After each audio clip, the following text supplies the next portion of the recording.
Hi! Dumating na nga pala yung in-order ko mula sa TikTok shop. Sale po sila ngayon kaya ayun, nabudol na naman ako. Matagal ko na nga itong in-add to cart.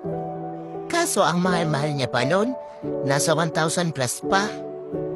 Ito na nga pala yung napakagandang air fryer, ayan nabuksan ko na. Mura lang naman ang bili ko nito, nasa 851 na lang siya at free shipping pa. Andyan lang yan sa yellow basket ko o kaya dyan sa bayo ko. May free paper liner pa siya. Siguro nasa 10 pieces din ito. At wag ka, non-stick pa kaya ito. Kaya ayan, soft na soft talaga to sa kusina mo. At higit sa lahat, hindi mo na kailangan maglagay ng cooking oil kung ikaw ay magpiprito.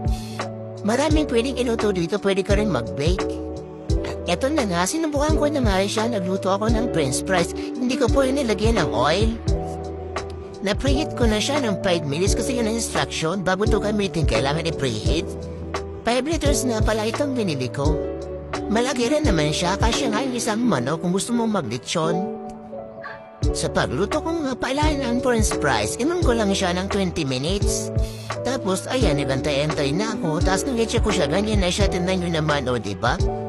Ang ganda-ganda ng kinalabasan, pati yung sa ilalim luto na. Tapos, crispy pa siya.